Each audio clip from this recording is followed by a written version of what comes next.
बाबा बचाओ जी बाबा तव्हां यूनिवर्सिटी खां मोटी आया हो तव्हां लिखियल पढ़ियल हो तव्हां हलो त अॼु मां तव्हांखे पंहिंजी मिल्कियत पंहिंजी ज़मीन मम्मी ने घुमायां हली करे किस्म जी आया हो साल ॾेढ थी वियो अथव हाँ बाबा हलो तव्हां ज़मीन ते मां तव्हांखे पंहिंजी ज़मीन हा बाबा पंहिंजी हा बाबा घणा चिरे बाबा बाबा तक़रीबन 200-300 जी रेब आहे बाबा हे मुंहिंजो वॾो पुटु ॾिसो यूनिवर्सिटी पढ़ंदो हिन जी लख रुपयो हुतो जी पघार आहे मां काॾे कयां बाबा तव्हां मिसकिननि ग़रीबनि जी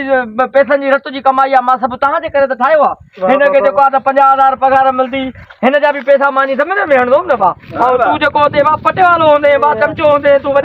अंगेरनि जो भाउ ऐं कोप वोप खणंदे पुटु माण्हू ॻाल्हाए छा छा चवंदो आहे मां ऑफिसर यूनिवर्सिटी पढ़ंदो मां वासी ॾाढी ठाहे कूड़ ख़ैर हवा न ॿुधाइजो भाउ कंहिंखे बि न ॿुधाइजो अचो हलो दादा पंहिंजी ज़मीन अचो पुटु अचो हिते वण हेठो वियो त मां हिकिड़ो तव्हांखे हवालु ॿुधायां ॿुधाए भाउ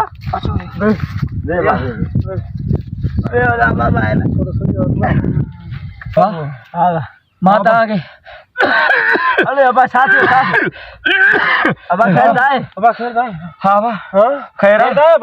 हा भाउ ख़ैर आहे हाणे ख़ुशि चङो भलो घुमंदो आहियो असांजी ज़मीन ॾेखारी थी अब थोरो साह मुंहिंजे थो मां तव्हां हिकिड़े न मां तव्हां बचनि खे हिकिड़ी वसियत करणु चाहियां थो दादा ख़ैर करे तूं असांजे लाइ कयो सही आहे ज़िंदा हुजे असांजे लाइ इहो ई काफ़ी आहे ज़िंदगी मोतलाज अथव हे मुंहिंजी जेकी बि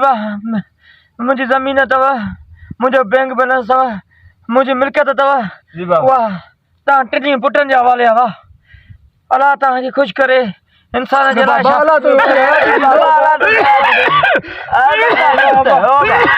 अलाह तो वॾी हयाती ॾींदो बाबा ईअं ॻाल्हियूं छो थो करे अहिड़ियूं बाबा मूंखे इहा ई ख़ुशी थी यूनिवर्सिटी खां मोटी आया असांखे तूं प्यारो आहे बाबा बाबा तव्हां यूनिवर्सिटी खां मोटी आया हो मुंहिंजे लाइ तव्हां खां वधी वधी इहा ई ख़ुशी थी बसि अलाह ख़ैरु कंदो बाबा वसियत कहिड़ी करे पियो वसियत इहा ई आहे मुंहिंजी जेकी 100 जरे ज़मीन आहे उन में मुंहिंजी हिकिड़ी वॾी आलीशान क़बर ठाराइजो जीअं आवाम अची करे दुआ बुआ जेको आहे त उते घुरे चङी तरह कुल बुल जेको आहे त पढ़े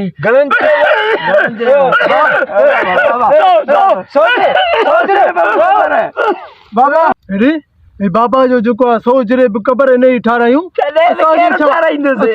बाबा लॻे थो बाबा मरी वियो ठारायूं त असांखे छा बचंदो 100 जरे भान आहे कुल 200 जरे ज़मीन देमो ते 100 जरे हिकु त छड़ो मूंखे जीअं लाइ कार वठणी आहे मूंखे 14 प्रो वठणी आहे मूंखे 125 वठणी आहे 23 पटो हाणे छा थियो बस असां कंदा हिन खे हली करे कच्ची क़बर में पूरे था अचो त हिन खां वरी ओके साली ते छा कंदा रहंदा 100 जरे ज़मीन में वरी हिन जी क़बर ठाराईंदा असांजी कार या ख्वाब ई अधूरा रहिजी वेंदा चङो थियो वियो ॿुध चङो थियो वियो न त असांखे कुझु ई न मिले हाणे छा कयूं खणूस